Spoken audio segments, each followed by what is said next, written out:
you so much for joining. Hopefully today we will complete the uh, our 18th chapter of the Bhagavatam. We have a few verses left, and uh, we may actually complete it a little bit ahead of time. So let's see how it goes. So as I mentioned, that 518 is the compilation of the prayers by different personalities in Jambudvip. And the prayers start from 517 that spill over to 519. So we were in the process of discussing the prayers by Bhumi Devi to Varun. So in the Uttar Puru Varsha, right? So this is the northmost Varsha in Jambudvip. The deity that is worshipped is that of Varadev, and the predominant or the representative, the senior devotee, the predominant devotee is Bhumi Devi. Everybody is worshipping, but Bhumi Devi is, so to speak, the spokes person. Okay, so 5:18:20. Bhavan Yugantanavurvimalini Shonimimamo Shadi Virodam Nidim Maya Saurukramate Ja Ujasha Tasma Jagat Pranagantamane Nama Iti. Ravi Prabhu, can you read the translation? Prabhu, can you confirm the verse? Because I heard you said 5:18:20. 5:18:28, Prabhu. 28. Yes, Prabhu.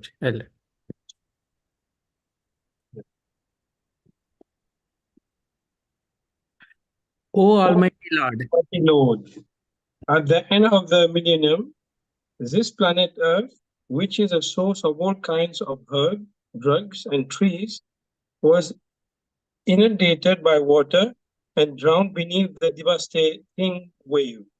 At that time, you protected me along with the earth and roamed with seas with great speed. O unborn one, you are the actual maintainer of the entire universal creation, and therefore you are the cause of all living entities. I offer my respectful obeisances unto you. Okay. So my apologies. We had one verse left in the previous prayer by Vaibhava to Lord Matsya.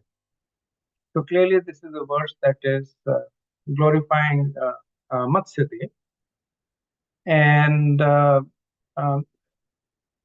Vaibhava is displaying a very humble mood in glorifying the Lord. So the point he's making is that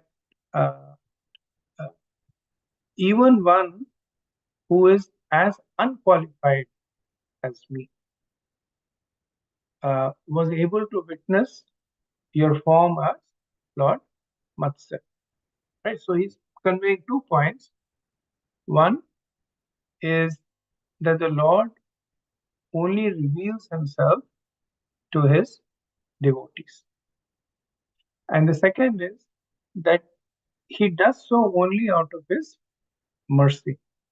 There is no compulsion for the Lord to reveal himself. So this we always see is one of the characteristics of bhakti. That bhakti depends a lot on the mercy of the Lord. The other processes depend a lot on the effort of the practitioner. So because it is dependent on that effort, then the returns are also in their own hands. Right? So if there is a place where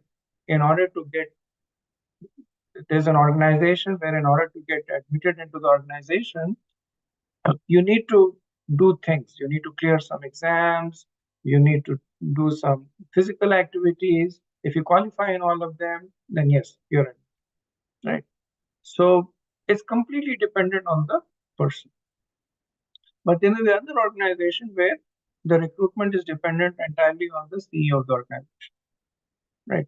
Regardless of how uh, competent you are or how incompetent you are, if the CEO likes you, he admits you.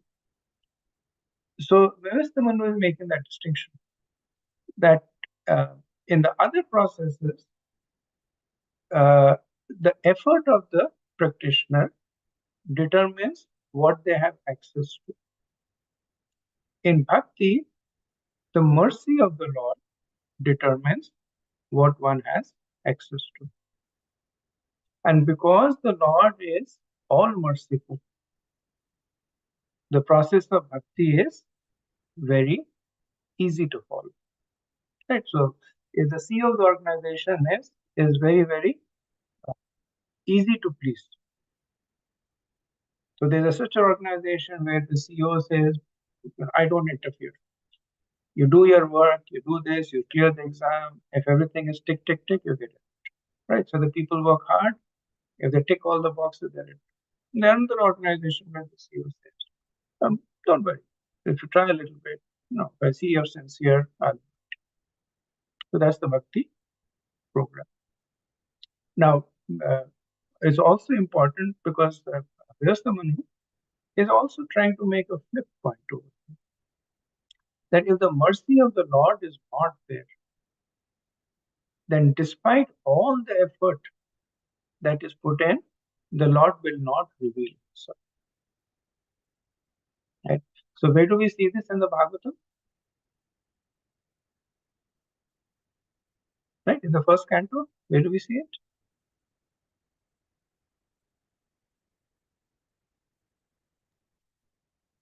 So we see it in the pastime of Narad.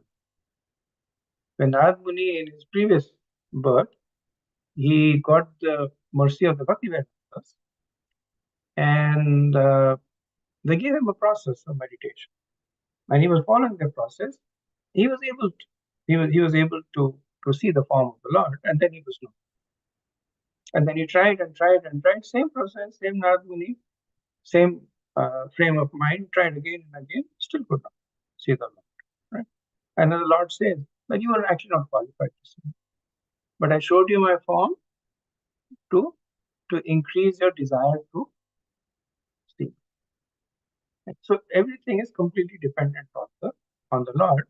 But the good thing is that because the Lord is supremely merciful, then the process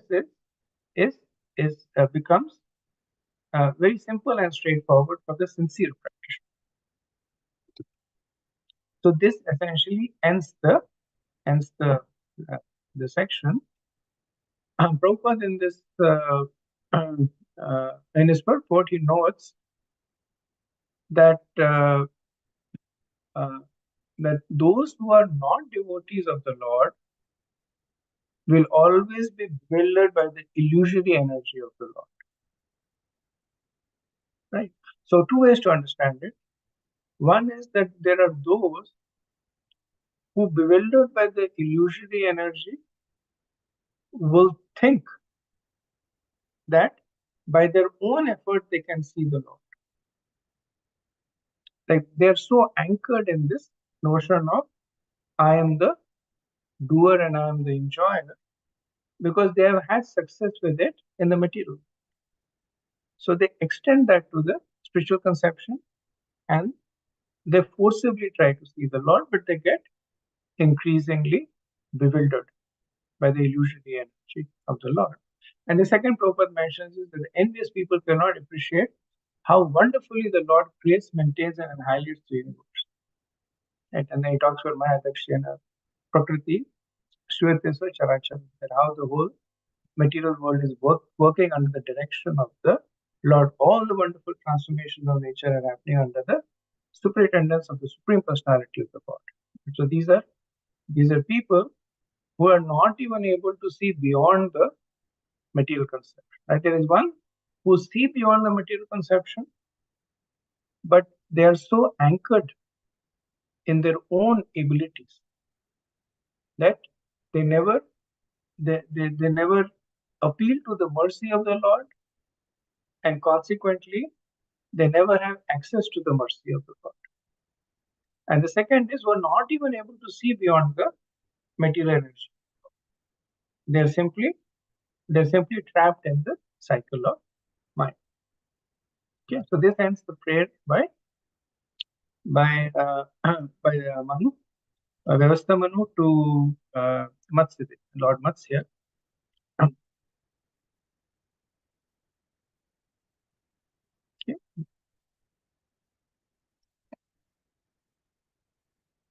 Prabhu, the sound quality is still not so good, Prabhu.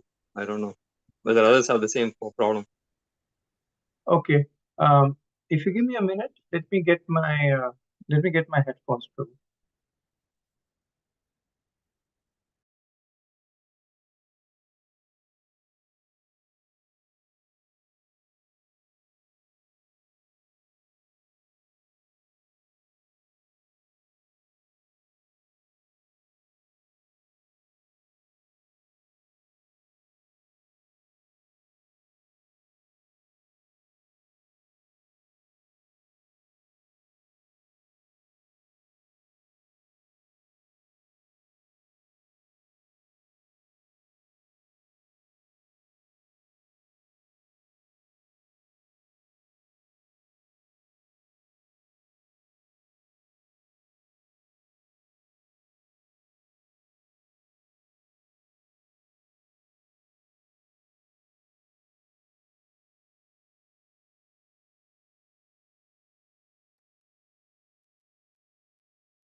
You are on mute, Prabhuji. Probably. We couldn't hear you.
Haribol, can you hear me? Yes, Prabhuji. Okay, okay. Okay, so moving on to the next verse, 5:18:29. This is in prose, so we'll just do the translation. Sukadev Goswami continued. In Hiranmaya Varsha, the Supreme Lord, Vishnu, live in the form of a tortoise, Kurma Sarira. This more dear and beautiful form is always worshipped there in devotional service by Aranyama, the chief resident of Hiranmaya Varsha, along with the other inhabitants of that land. They chant the following hymns. Okay, so this is the beginning of a new set of prayers. So as the word says, that this is in Hiranmaya Varsha, and the prayers are rendered by Arima. So Arima, as you know, is the demigod in charge of the Pitras. And sometimes so for instance, when Yamraj was cursed and he came down during the Mahabharata episode, he came down as Vidur, then Arima also took on the responsibility of Yamraj, but otherwise he's considered to be as the leader of the Pitras, and his position is he's an Aditya, but his position is subservient to that of Yamraj. So he considers himself to be serving Lord Yamraj. So these set of 5 verses are prayers by Arima to Lord Kurma in Hiranmaya Varsha. So Prabhupada says that this word Priyatma is significant, and he makes a very interesting point that is actually something that even devotees can relate to, that the Lord is always very attractive. He's very, very beautiful, but a devotee may be more attracted to a particular form of the Lord. So that does not mean that the devotee is discriminating or he's committing an offense against the other forms. It's the nature of the relationship, that one devotee may be attracted to a certain form of Krishna. We see that in deities, right? Sometimes a devotee will find a particular deity very, very attractive. They may see other deities, and of course, they will be respectful. They will understand the position of the deity as Archvigraha. But for whatever reason, they may say, oh, this deity in this temple is very beautiful, or this devotee's house has a really beautiful deity. It is actually a manifestation of the very personal interaction between the Lord and his devotee. So Prabhupada also talks about the atheistic people, that because their mind has fixed conceptions, preconceptions, they're unable to see the Lord in the form of Kurmadev, Varadev, Matsyadev, Vamandev. Right? They say, how can you see the Lord as a boar? How can you see him as a tortoise? But actually, when Bhumi Devi is worshipping Varadev, she sees him as beautiful, as attractive, as the devotees in Vrindavan are seeing in Krishna Swayam Bhagwan. That's her Ishtadev, and that is what attracts her. In Vrindavan, there is the pastime of once Krishna had, he was playing his usual games with the gopis, so he disappeared. And the gopis were running around here and there looking for Krishna. Where is Krishna? Where is Krishna? And then Krishna, he assumes his Vishnu form, 4-handed form. And then he stands on the way where the gopis are coming. And the gopis come, they give obeisances to Lord Vishnu, and they ask him, have you seen Krishna? So that was their mood. That even though the gopis are beyond the realm of knowledge, so which means that they have all the knowledge, they understand the position of Lord Vishnu. But their attraction is to the 2-armed form of Krishna. We see that in the 11th chapter of Bhagavad Gita, right? When Krishna shows Arjun his 4-armed form. And then Arjun appreciates the 4-armed form. Because when Krishna showed him his Virat Roop, he was not very appreciative. But he appreciates the 4-armed form. And then he says, but can I see your 2-armed form? right? Not meaning that he disrespects Lord Vishnu, just means that his personal rasa is with Krishna's two-armed form.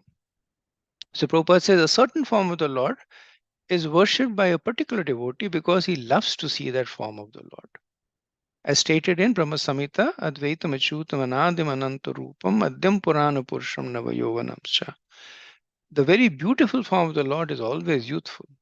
Sincere servants of a particular Lord, of a particular form of the Lord, always see that form as very beautiful.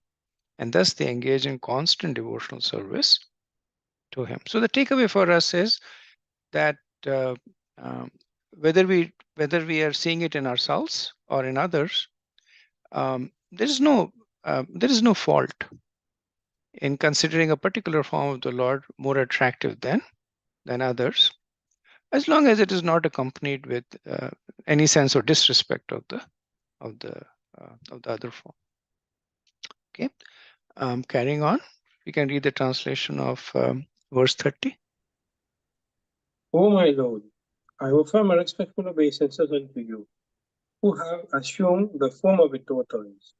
You are the reservoir of all transcendental qualities, and being entirely untinged by matter, you are perfectly situated in pure goodness. You move here and there in the water, but no one can discern your position.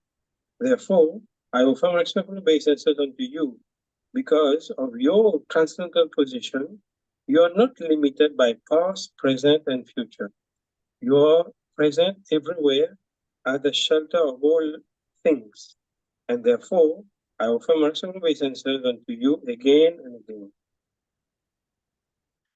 So Prabhupada says that in Brahma Samhita it is written, Goloka eva nivasate khilatma bhuto. The Lord always remains in Goloka, but at the same time, he is present everywhere. Right? Prabhupada says this paradox is only possible for the Supreme Personality of Godhead, who is full of all opulences. Right? Now, yogis have that ability to expand themselves. Right? We see that in a Shaubar Rishi, where in order to marry the 50 sisters, he expands himself into 50 forms. We see that in Kardam Muni, where he expands himself into 9 forms to enjoy with his wife Devahuti. But their ability to expand is limited. Krishna, effortlessly, he expands infinitely. That's why this particular opulence is being glorified by Aryama. That from being the Paramatma within every atom to being the Lord in Golok, into being so many incarnations, so many forms in so many universes, so many spiritual planets, and all of them are fully potent. It is not that the one is expanding as a reflection in others. Like sometimes if you stand between 2 mirrors, then you see that the mirrors reflect one another and there are infinite forms. But they're all predicated on the original. If you move, they will move. If you don't move, they will not move. Not so for the Lord. So Prabhupada says the Lord is seated in everyone's heart. Right? So he's expanded as Paramatma in everyone's heart. As a Purusha avatar, he expands to hold everybody within. As Paramatma, he expands to be within everyone. Right? So only the Lord can do it. So this is Aryama glorifying Kurmadya. Right? Now one might say that, but this is Kurma. And the known pastimes of Kurma are limited. Right? So during the churning of the ocean, he appears and he holds the Mount Pandara on his back.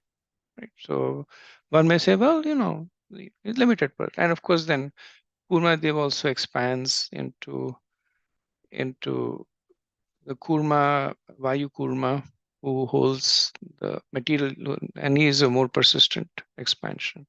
As Vayu Kurma, he holds the material, the shell of the material universe on his back. This will study more in the last 6 chapters in the Vedic cosmology here. So Arima is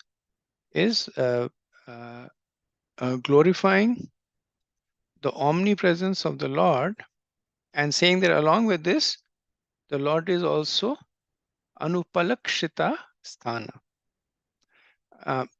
Even though he is everywhere, no one can locate him. Or because he is everywhere, no one can locate him. So this is the great mystery of the Supreme Personality of the Godhead. Okay. Next verse, 31. Yadrupametan nijamaya artha swarupam bahuruparupitam sankhyanavasyasataye ayathapalambanat tasmai namaste Vayapadesharupine.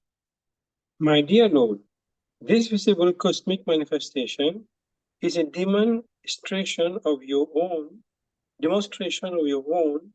creative energy. Since the countless varieties of the form within the cosmic manifestation are simply a display of your external energy. This Virat Rupa, universal body, is not your real form, except for a devotee in transcendental consciousness. No one can perceive your actual form. Therefore, I offer my reciprocal obeisances unto you. So this verse is Arima glorifying the Virat Roop of the Lord, and Srila Prabhupada, and he does that often, that in the mood of an acharya, specifically for this day and age, he kind of links it to the principles of bhakti and the Lord's personal form. So in the translation, Srila Prabhupada notes the translation as saying that that your Virat Roop is not your real form. Right? And Vishnu Chakravarti translates a little differently, saying that this universe is also your form, but arises from your external energy. It is real. Right? So we see that almost this opposite, and we'll reconcile it, of course, but we see this almost opposite interpretation of the same verse from two acharyas.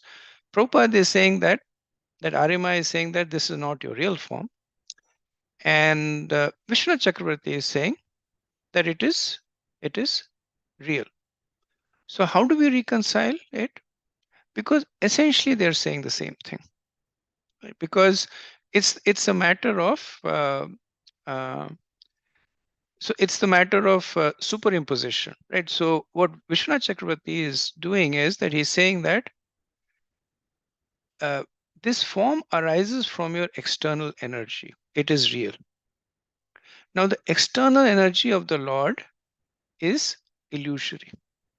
So when something real is coming from the illusory energy of the Lord, then by superimposition we can understand that it is illusory. So if we have a glass that is distorting, and then we see something through the glass, then because of the presence of the glass, we can understand that whatever we are seeing is illusory, which is what Srila Prabhupada is saying, that this is not your real form. The Prabhupada notes in his purport also, the entire material creation is resting on Krishna's energy, either material, spiritual, or marginal. But because his form is absent from the expansion of his energy, he is not really present.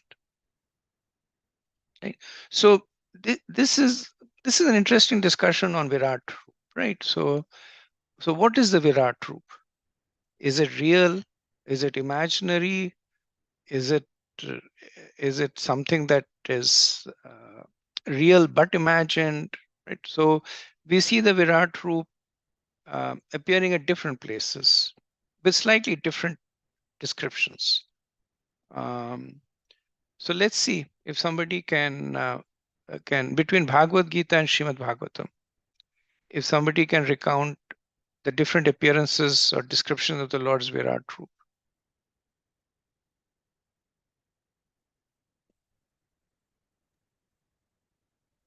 Prabhuji, Hare Krishna.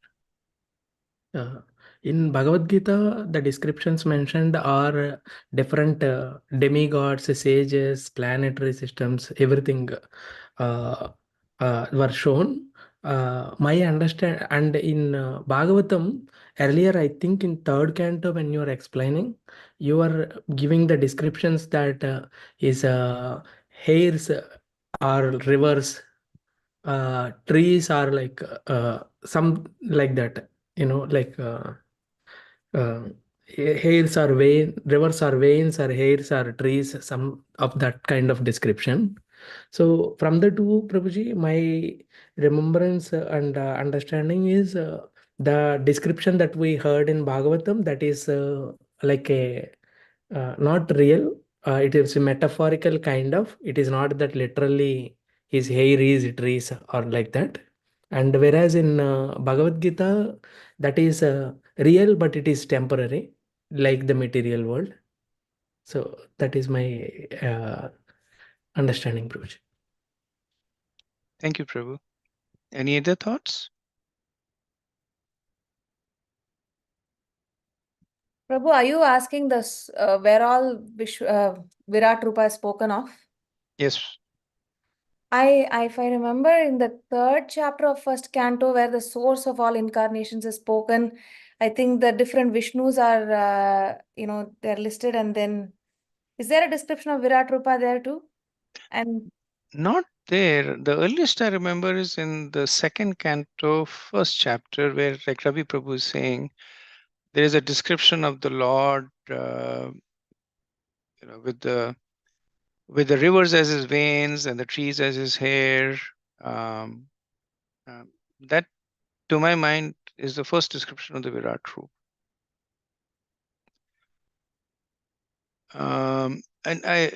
So it appears. So in the Mahabharata, the Virat Roop appears. Yeah, wait, Varshana. I just pulled up the verse. This is 1.3.4.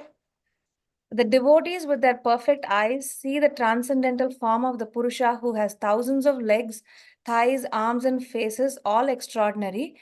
In that body, there are thousands of heads, ears, eyes, and noses. They are decorated with thousands of helmets and glowing earrings and are adorned with garlands. Okay. And what does Prabhupada write in the purport?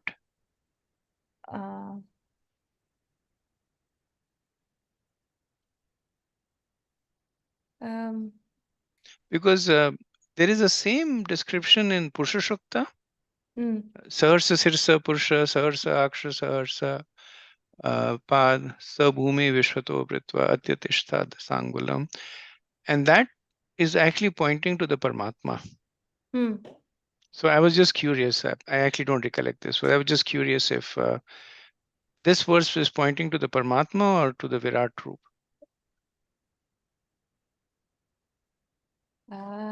In like quick glancing of the purport, I'm not able to gauge, but the last line is he's formless to the neophytes, but he is in transcendental form to the expert servitor. That's how he ends the purport. Okay. So, so considering that to be the Virat, even if you consider that, so the point is that at different places in the Bhagavatam, there are different descriptions of the Virat Roop. So this is one. Other is the whole plants and trees and mountains. The other is that the Shudras are his feet, the Kshatriyas are, the Vaishyas are his thighs, the Brahmanas are his head, the Kshatriyas his hand. There's another which says religion is his front, irreligion is his back, envy is his upper lip. So there are many descriptions of the Virat Roop. The way we understand it is, it's an interesting topic. I may run out of time, but let me talk about it a little bit. So if you consider the following analogy, that you're looking up in the sky and there is a cloud over there. So sometimes it happens, and we used to do that as children, that we'll see a cloud that's, let's say, assume shaped like a lion. And we'll say, oh, no, that cloud's like a lion, right? Now, factually speaking, the cloud is true. It exists. The lion is true. That also exists. The lion-shaped cloud in the sky is also true. That also exists. But there are no lions in the sky. Right? That's the imaginary part. So that's how we understand the Virat Roop. The Virat Roop is essentially a description of the Lord in matter. So matter is true. The Lord is true. The existence of the Lord in the matter is also true. But that particular form, that particular description is imaginary. So how does the imagination come? The imagination could come either from the person who is perceiving it, or from the person who is showing it. So in some cases, the person looking at the cloud might imagine that it's a lion. So in some cases, a neophyte yogi may look at the trees and imagine that they are the hairs on the body of the Lord. He may look at the rivers and say, oh, these are the veins on the Lord. He may look at a person who is more anchored to karma might look at a Brahman and say that he represents the head of the Lord, and a Kshatriya represents the hand of the Lord. And in some cases, the cloud might manifest as a lion. So these are the cases when the Lord shows his Virat, like when he shows it to Arjun. So Arjun is not the only one. So if it was an imaginary form, then only Arjun could have imagined it. But Arjun is not the only one who is seeing the Virat form. Sanjay was seeing it. That's how he was describing it. And in the Bhagavad Gita, it is clearly said that all the sages, all the demigods, they were able to see the Virat Roop and they were rendering prayers. So this is the case when the Lord manifested his Virat Roop. So the cloud manifested his form as a lion. Does not mean that there was a lion. It does not mean that what Arjun saw was Krishna, but it is what Krishna showed Arjun. That's why Srila Prabhupada makes this point over there. The devotees are not much attracted to, what's the term he used for the Virat Roop? He describes it as a godless display of opulence. So if Krishna was personally present there, Prabhupada would never use that word there. But that's how he describes it, as a godless display of opulence. So here we see that Aryama, he is glorifying the Lord's Virat Roop. And Prabhupada, he acknowledges the form is not real because Krishna is not personally present. But at the same time, it is not imaginary because it rests on the external energy of Krishna. And Prabhupada says that Mayavadi philosophers think the universal form of the Lord to be real. Right? So that is the difference between devotees and the Mayavadis. that the devotees, they will see the universal form as a representation of Krishna. They see the lion in the sky and they see, okay, there's a cloud that looks like a lion. There's a lion in the forest. So they look at the universal form. It's a manifestation of Krishna, but there is our Krishna. But the Mayavadis will look at the sky. They will see a lion-shaped cloud and they'll go around telling everybody that there are lions in the sky. Right? So that's the mistake that they make. Okay.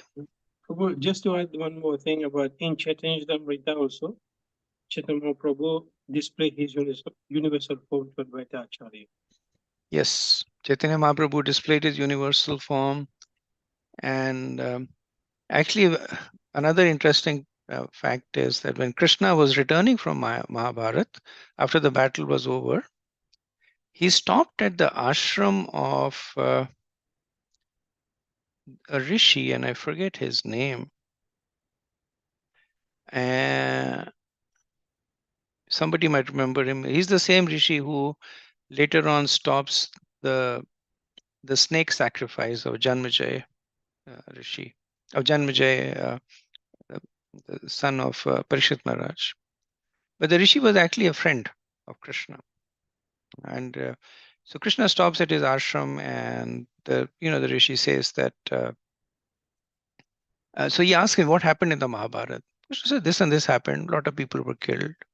So then the rishi gets upset at Krishna, saying, "Why didn't you stop? So much killing was done. So many families have become bereaved. Why didn't you stop the battle?" And he gets so worked up that he says that I'm now going to curse you. So Krishna says, your curse will have no effect on me. So she says, why? So because I'm God. That's why it's not going to have any effect. So he said, if you were God, you could have stopped the battle. He said, yeah, I could have stopped it, but I didn't want to. So the rishi is not convinced. He gets ready, he takes out his water pot, gets ready to curse Krishna. So then Krishna, he shows him the same universal form that he had shown Arjuna. And then after that, the rishi has the same reaction. He starts giving all kinds of prayers to Krishna. He understands that everything that is being done is by your mercy. So in Mahabharata, well, I counted that there were, I think, 6 times when Krishna shows his universal form across Bhagavatam and Mahabharata, right? So he shows twice to Mother Yashoda. And once he shows when he's yawning, and Mother Yashoda looks into his mouth, and she sees his the whole universe. Second time when he eats mud, and she asks him to open his mouth, so she sees the universal form. Third time he shows it to Duryodhan when he went as a peace messenger, and Duryodhan tries to arrest him. Then the fourth time he shows it on the battlefield to Arjun, and the fifth time he shows it to this sage, and maybe a mistake. And I was thinking there are 6 times when he shows. Maybe there are 5 times that he shows, but there may be more times. These are the only ones that I can recollect of. Okay, so enough about universal form. Moving on.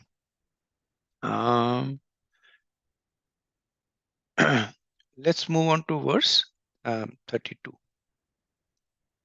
Jarayujam swedajam andajodibidam characharam devarishi pitrabhutamendriyam dhyayukhamakshiti shailasarit samudra dvipagrahakshitye abhideya ekaha.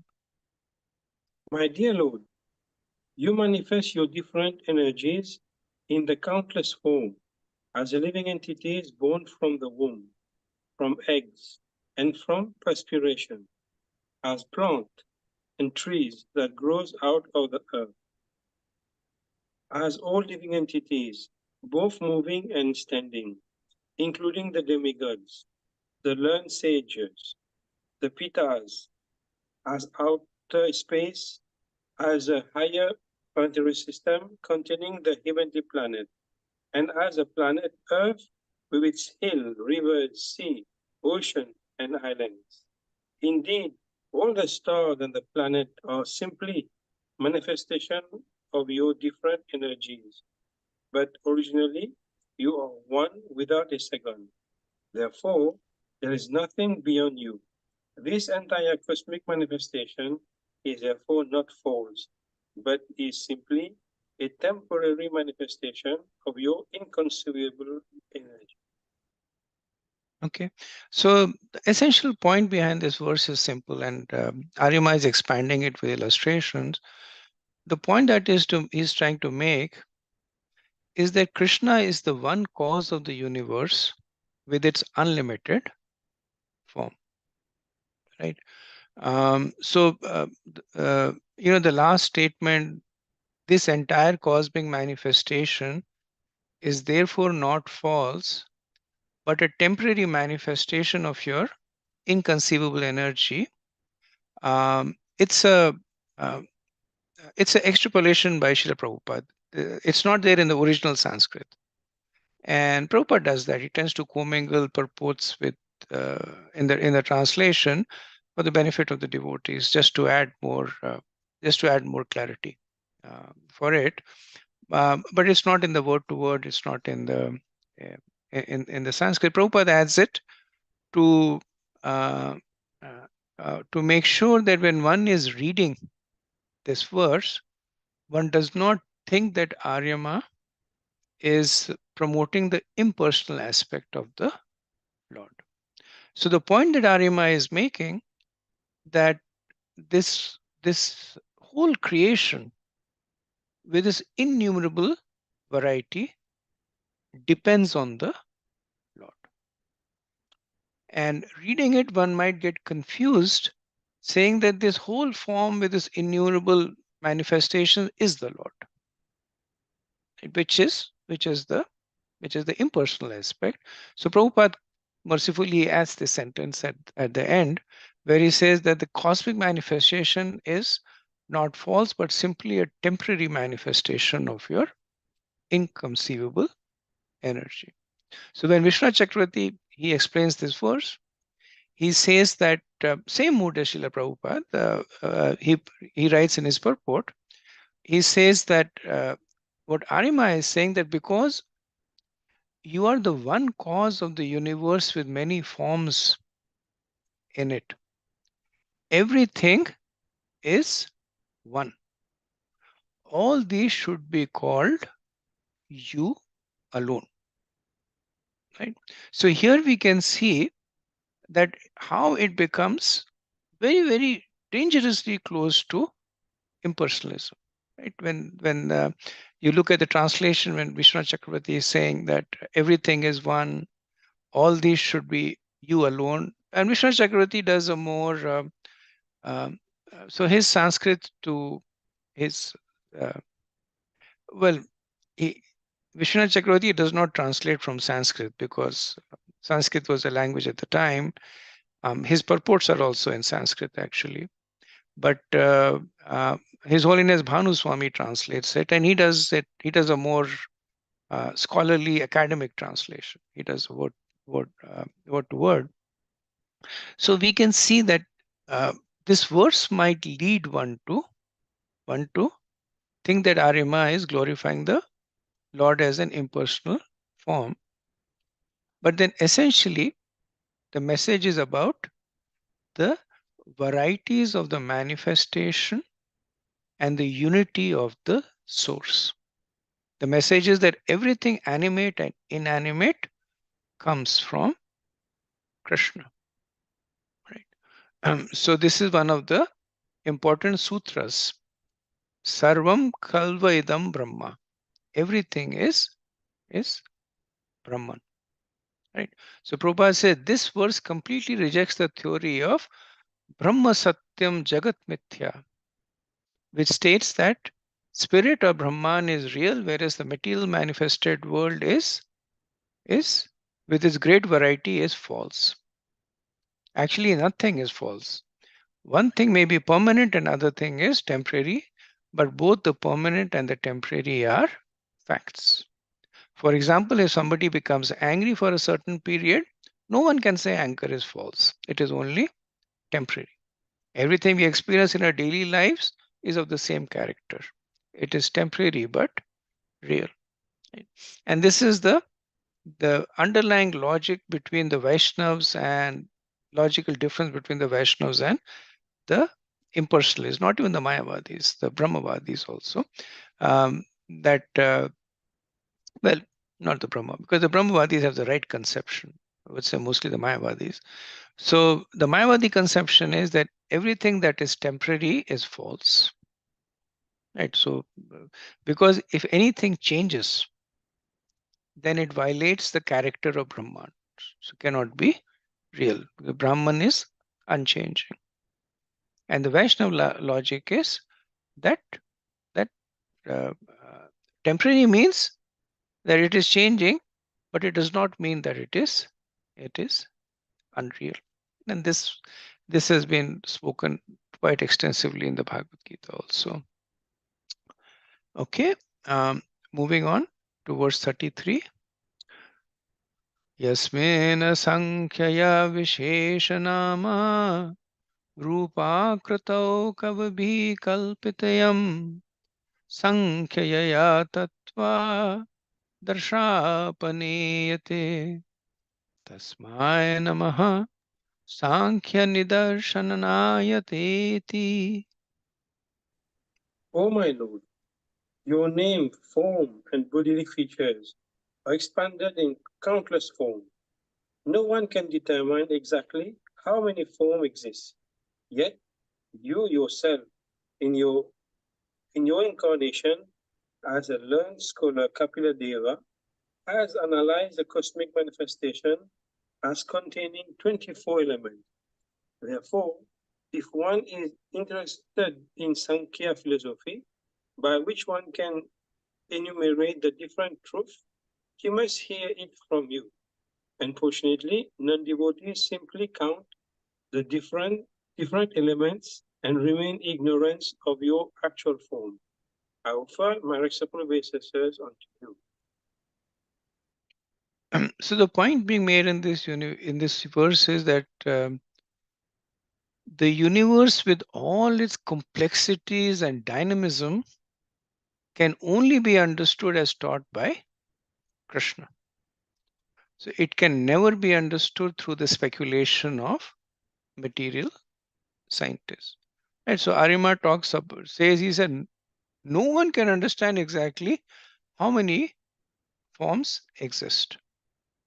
And yet you yourself in the incarnation of Kapila have analyzed the cosmic manifestation as containing 24 elements. Right? So the point is that one may be able to say that I know there are 3 colors, red, green, and blue. But then can they say that how many colors are formed by the mixing of these 3 colors? Right? So the whole infinite variety of colors are essentially a mixing of these 3 colors. So that's what the Lord does.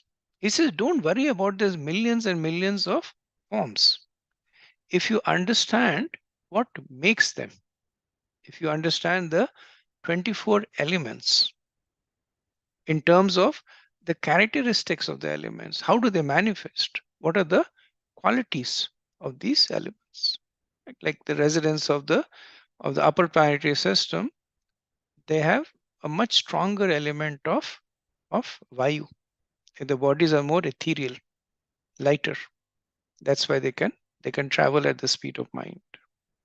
Lord Brahma's body is even more subtle. It's made of intelligence. So one can understand how these 24 elements are interacting, and they don't have to understand the millions and billions of forms that are being created. So Arima in this verse, he offers his respect to Sankhya Nidarshanaya.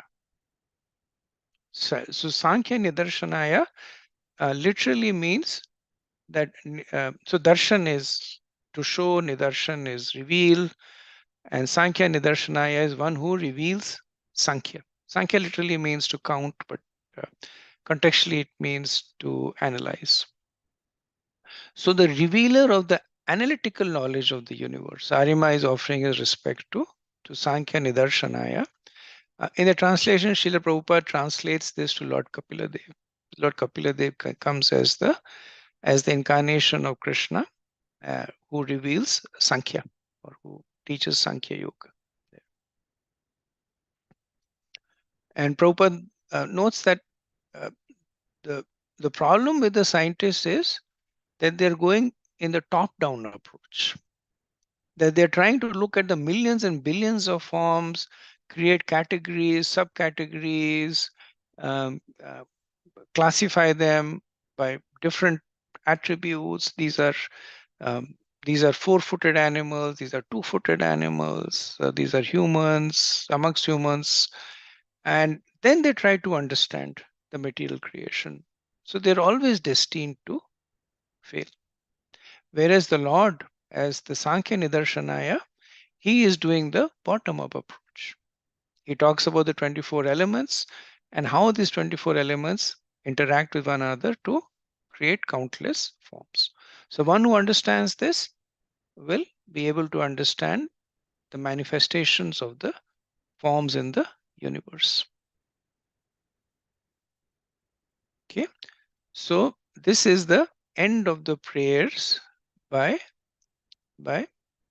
Arima. The next set of prayers, which kind of take us to the end of this verse, are by Bhumi Devi to Lord Vara and Uttar Kuru Varsha.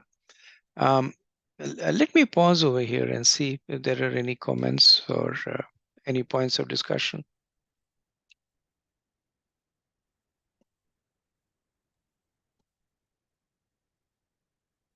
Prabhuji, one quick clarification, Prabhuji. You mentioned that Srila Prabhupada says that Virat Rupa in Bhagavad Gita, that is like a godless display of opulence. So, meaning the Virat Rupa is not Krishna, but he manifested the material, the matter through him, but he is not Krishna. So it is just matter. So it is so to understand that Virat Rupa in one word, I can say it is real but not Krishna, real temporary but not Krishna. One way to understand it is that so your question was that about the Virat Rupa displayed by Krishna to Arjun. So Prabhupada talks about it in the purport also, that is the form that Krishna shows. So there is a magician. He can show you anything he wants, right? That's what you see. That's what you see. That's what the magician is showing you. And so that's what Krishna is showing to Arjun and to everybody else. So Arjun sees what Krishna shows. Krishna shows him. Essentially, he shows him two Virat Roops, right? In the 11th chapter, he shows him the Vishwaroop and the Kal Roop. Shows the form spreading over both space and time. So Krishna shows him that, and Arjun sees that. Krishna shows him to make a point. So he's making a point that all these people are dying because of time, that time will eventually kill them. And Krishna is saying that you better believe me because I am a great person. I have my arms and legs everywhere. The sun and the moon are my eyes, and the fire is the clouds are my breath, etc. So I'm a great person. You believe me. So Krishna is showing him. Krishna is showing Arjun. Arjun that. When his mother was looking into his mouth, he showed another form. It's not that there was a Virat Roop sitting in the mouth of Krishna, that when he opened and Yashodam, I saw it. No, Krishna just showed that form. He's the, he's the master of illusions. He can do anything he wants. So it means it is not even real. Can I say that? Because when putting in one word this complex concept, how should we remember in a nutshell? Like, the whole explanation I understood, but if somebody asks me, Ravi, is Virat Roop in Bhagavad Gita is real? I'm kind of in a situation little confused what to say, real or. So the point again is that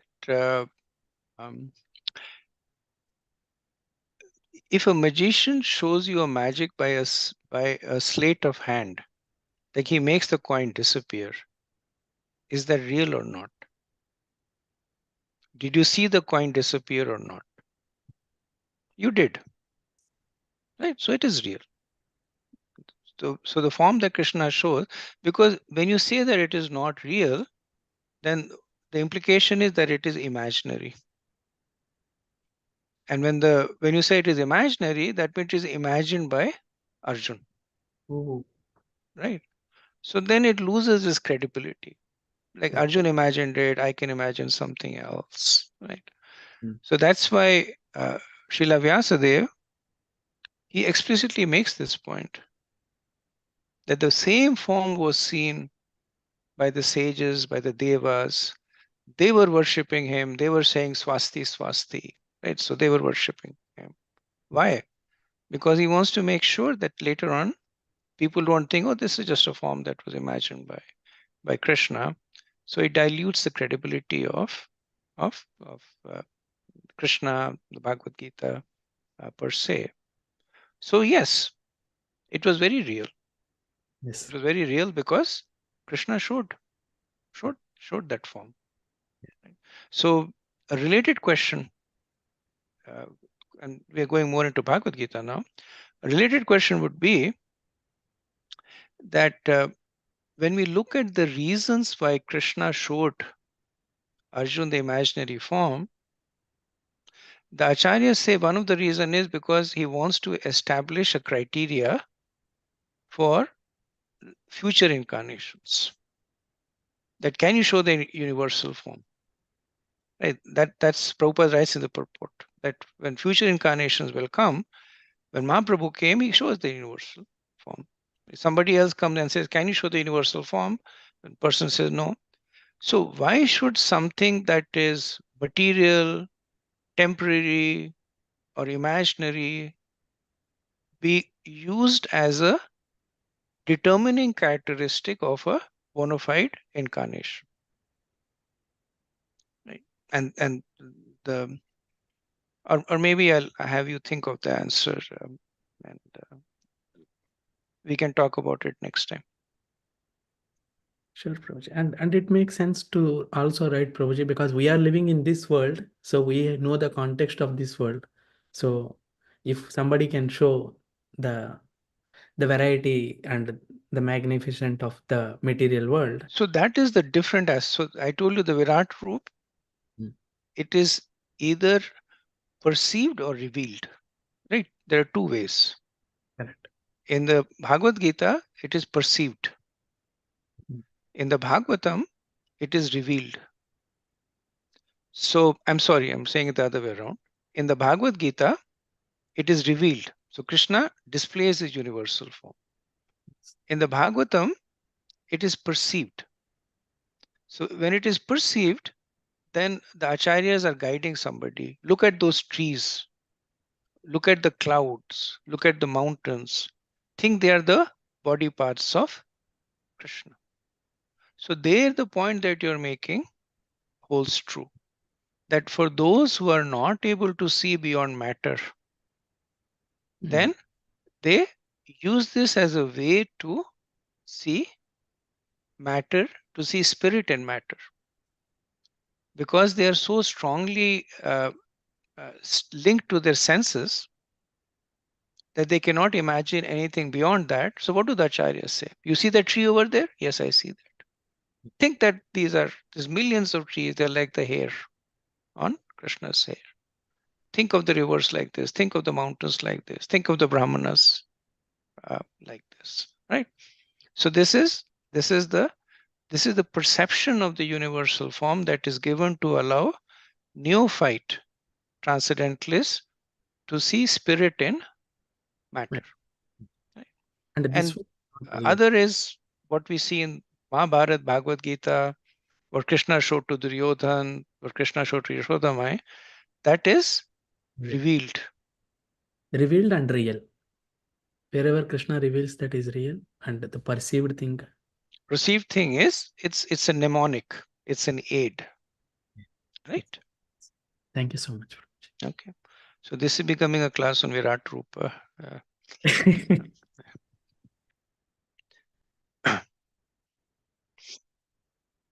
Okay, so if there are no more points, let's move on to the last set of, in this chapter, not the very last, but the last set of prayer in this chapter, last 5 verses. So verse 34, can read the translation. O my Lord, your name, form, and bodily features are expanded in the countless form. No one can determine exactly how many forms exist. Yet you yourself, in your incarnation, as a learned scholar, Kapila Dev, no, I think I'm talking. No, you're reading the old verse. Read verse 34. 34, sorry. Sukadev Goswami said, my dear king, the Supreme Lord in his bow incarnation, who accept all sacrificial offering, live in the northern part of Jambudvipa. There, in the tract of land known as Uttarakura Varsha, Mother Earth and all the other inhabitants worship him with unfailing devotional service by repeatedly chanting the following Upanishad mantra. Okay, so then what follows is the prayers by Bhumi Devi to Varadev in the Uttar Kuru Varsha. Okay, so let's go to the next. So this is the Upanadishik mantra. Om Namo Bhagavate Mantra Tattvaliнгaya Yajñakritve Maha Dhvaravaya Mahapurushaya Namaha Karma Shuklaya Triyugaya Namaste. O Lord, we offer our respectful obeisances unto you as a gigantic person. Simply by chanting mantras, we shall be able to understand you fully. You are yagna, sacrifice, and you are the kratu, ritual. Therefore, all the ritualistic ceremonies of sacrifices are part of your transcendental body, and you are the only enjoyer of all sacrifices. Your form is composed of transcendental goodness. You are known as Triyuga because in Kali Yuga you appeared as a concealed incarnation of, and because you always fully possess the free pairs of opulences. Okay. So I think once again you'll notice that the last line of the verse, you are known as Three Yuga because in Kali Yuga you appeared as a concealed incarnation, and because you always possess the 3 pair of opulences. That's in Prabhupada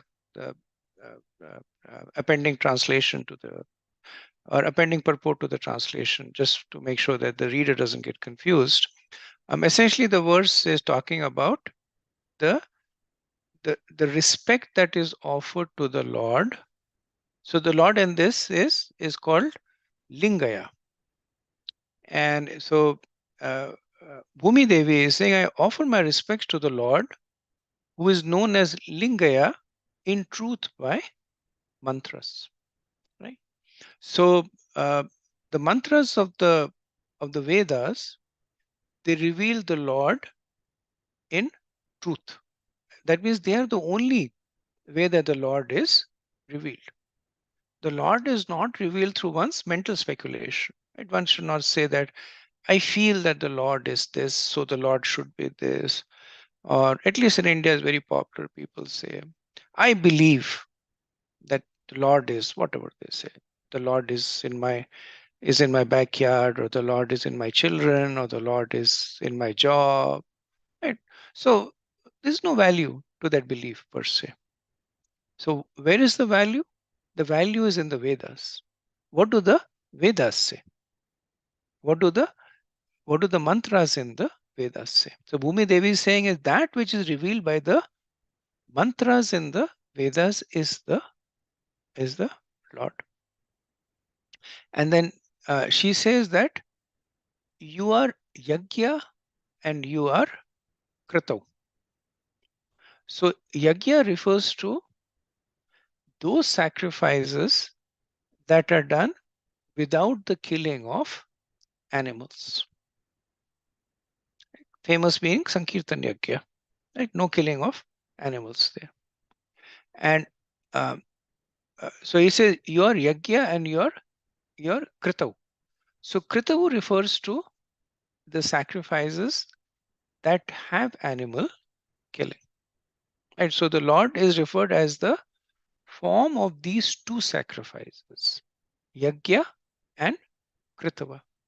Right? So he's glorified as Moha Advara Abhavyaya, that I offer respects to the form who appears in the first three yugas.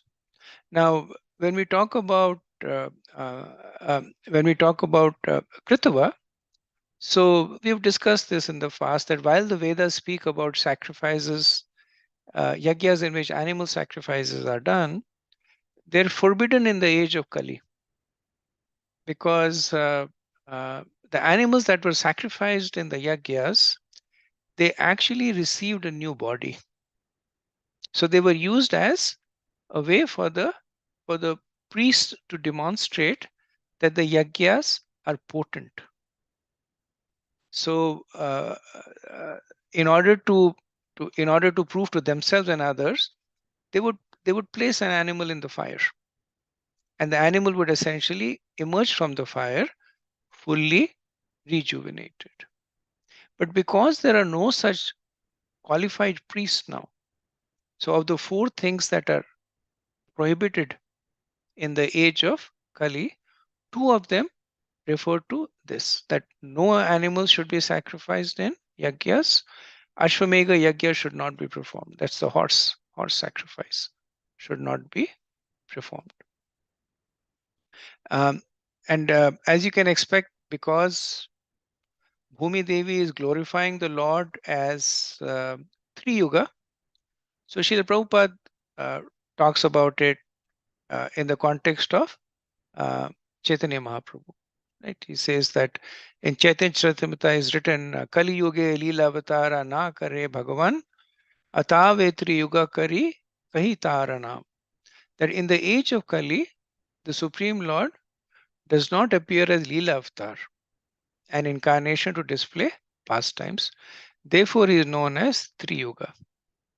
Unlike other incarnations, Lord Mahaprabhu appears in the age of Kali as a devotee of the Lord. Therefore, he is called a Chan Avatar, or a hidden incarnation. Okay, moving on, verse 36. Yasya swarupam kavayo vipaschito guneshu darush ivajata vedasam mathanti matna manasadi godam kriyarer namayaritatmane. By manipulating a fire-generating stick, great saints and sages can bring forth the fire lying dormant within wood. In the same way, O Lord, those expert in the understanding the absolute truth try to see you in everything, even in their own body, yet you remain concealed. You are not to be understood by indirect processes involving mental or physical activities. because you are self-manifested. Only when you see that a person is wholeheartedly engaged in searching for you, do you reveal yourself. Therefore, I offer my acceptable obeisances unto you. Okay. So in this verse, Bhumi Devi is using the metaphor of fire in a stick to show the process of meditation on the Lord.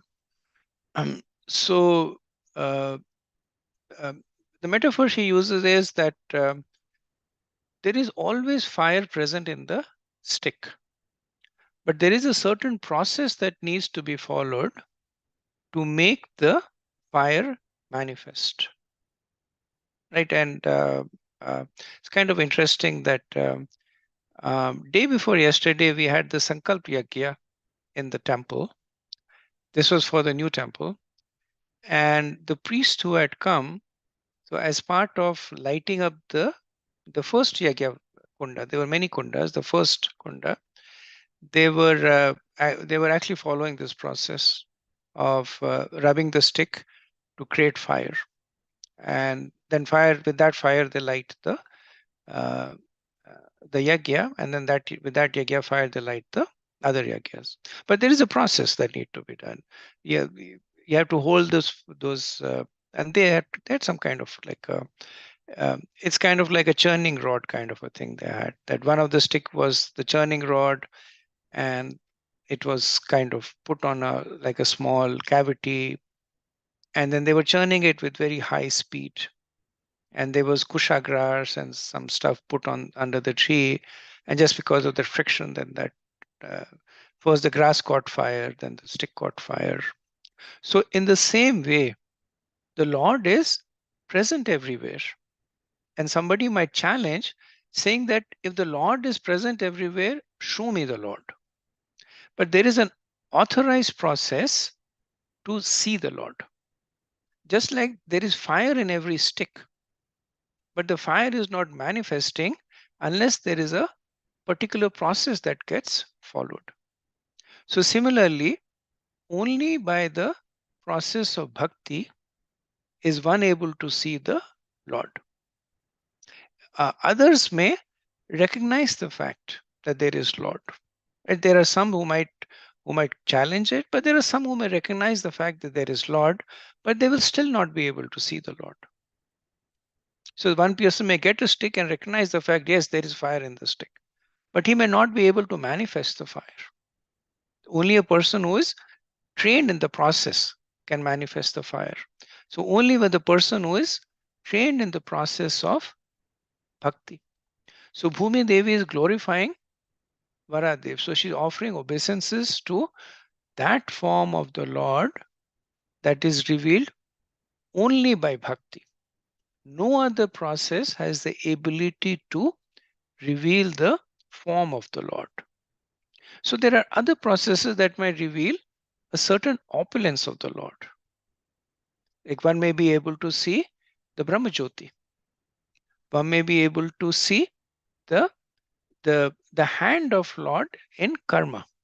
Right? So they're seeing the manifestation of the opulences. But Krishnastu Bhagwan Swayam, the two-armed form of the Lord, with a body that is dark blue in color, wearing a peacock on his head, holding a flute, that can only be seen through the process of bhakti. Okay. Yes. So we may not be able to complete the chapter, but let's do one more verse, and after that, two more verses are left. So verse 37. Dravya hetva ayaneshu kratrabir maya guner vastu nirekshitatmane anvekshayanagatishatma buddhidir nirastamaya kritya namo namaha. The objects of material enjoyment, sound, form, taste, touch, and smell, the activities of the senses, the controllers of sensory activities, the demigod, the body, eternal time, and egoism are all creation of your material energy. Those whose intelligence has been fixed by perfect execution of mystic yoga can see that all these elements result from the action of your external energy. They can also see your transcendental form as super soul in the background of everything. Therefore, I repeatedly offer my reciprocal obeisances unto you. Okay. So this verse is a complement of previous verse, right? Previous verse, Bhumi Devi said that unless there is an authorized process that is followed, the Lord cannot be seen. In this verse, she says that that authorized process is very, very simple and easy, right? So she says that the objects of material enjoyment, sound, form, taste, touch, and smell, the activities of the senses, the demigods controlling the sensory activities, they're all the creations of your material intelligence, right? But those whose intelligence has become perfect by the execution of bhakti, they can see the actions of your, they can see beyond the actions of the external energy. And what do they see? They see your transcendental form, right?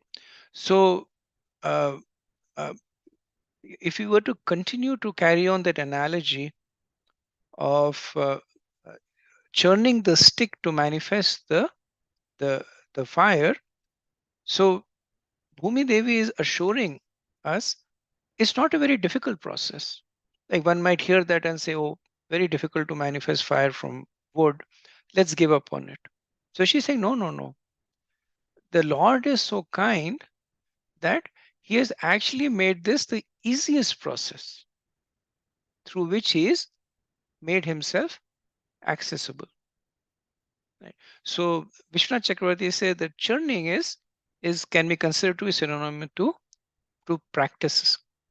So if one practices the various angas of bhakti, Shravana Kirtana, Smarana Vandan, Padya Sevana Das, and Pujan Sakhijan Atmanivedan, right? The 9 angas of bhakti. So if one practices even one of the anga of bhakti, that in itself is sufficient to access the form of the Lord. Why? Because the Lord has kindly made Himself accessible. Right? So, and she doesn't stop here. She says that the form can also be seen by anivikshaya. So, anivikshaya means repeated contemplation. So, one who in his mind practices Shravan and Kirtan, hearing and chanting, and Vaishnav Seva. So, one who practices this, the effects of the illusory energy of the Lord will diminish. So, because the Lord's form is completely devoid of Maya, so one who contemplates on the form of the Lord also becomes devoid of Maya. Right? So, if just like when one comes close to the fire, one also becomes warm, just like the fire is warm. So, because the Lord is completely free of material contamination. So, even when the materially contaminated jiva approaches the Lord, by the act of meditating on the Lord, he becomes free of material contamination. So, Prabhupada writes in the purport, the objects of material enjoyment, the sensory activities, attachment to sensual pleasures, the body, false egotism, and so on are produced by the Lord's external energy, Maya. The background of all these activities is the living being, and the director of the living being is the Paramatma, the super soul. The living being is not all in all. Sarvasya chaham hridi sanavishto atah smriti jnanam apohanam cha. So this is Krishna saying in Bhagavad Gita that I'm seated in everyone's heart and from me comes knowledge and forgetfulness. So the living entity depends on the super soul for direction. A person advanced in spiritual knowledge or a person expert in the practice of mystic yoga. So this is the Yam Niyam Asan, the eightfold mystic yoga, can understand Paramatma. And then through that can understand that the Lord is the cause of all natural events. Okay. So let me pause over here. I know we are out of time, but if anybody has any concluding thoughts, please go ahead.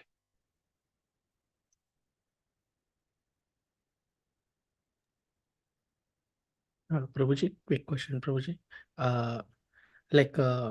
Earlier I heard that the word Triyuga that proves the the appearance of Mahaprabhu, but not the otherwise, not the contrary. So earlier I heard some explanation, but I couldn't understand, Prabhuji. Can you please shed some light on Triyuga and Mahaprabhu? Okay. So short explanation to Three Yuga. So the word Three Yuga is used at different places to talk about the fact that the Lord appears in three yugas, right? And the general understanding is that he does not appear in Kali Yuga, right? And the more advanced understanding is given in Srimad Bhagavatam and Chaitanya Charitamrita is that the three yuga incarnation talks about the three revealed incarnations of Krishna. And the Kali Yuga incarnation is the Channa avatar, as Prabhupada says. The other explanation, which is a little less common, is that yuga also means pair, couple. So three yuga means three pairs, which is six, which talks about the six opulence of Krishna. That whenever the Lord appears, he appears with all his six opulences. Okay. Any other thoughts, questions, comments? Prabhu, just one, I was just thinking, even though Lord Buddha appeared in Kali Yuga, no? But we don't count him as an avatar in Kali Yuga. So Lord Buddha is, he's a Shakti Vesh avatar, for one. I mean, Lord Buddha is a Jiva, right? He's empowered Jiva. But Lord Kalki is also in the same category. He is also Shakti Vesh avatar. But the difference is between the nature of the Shakti Vesh avatars. That to what extent does the Lord empower the Jiva, or to what extent does the Lord manifest that his Shakti? And in some of the incarnations that are called Shakti Vesh, they're actually Vishnu Tattva. Like Lord Kapila, he's Shakti Vesh, but actually Vishnu Tattva, because he is manifesting the Sankhya, the analytical capacity of the Lord. But then there are Shakti Vesh avatars like Vyasadev, Narad Muni. They're jivas, but they have a certain capability that is invested in them. So Lord Buddha comes in the Avatar Stotra, but the understanding is that he's a jiva that has been empowered with a certain ability, basically to preach in a certain way. Okay, so we'll end over here. Thank you very much. Vanchakalpatarubhyash kripa sindhubheva cha patitanam pavanebhyo vaishnavebhyo namo namaha. Nankuti Vaishnavinda ki jai. Srila Prabhupada ki jai. Tagore Premanande. Hare Krishna. Thank you. Thank you, Prabhu. Thank you, Prabhuji.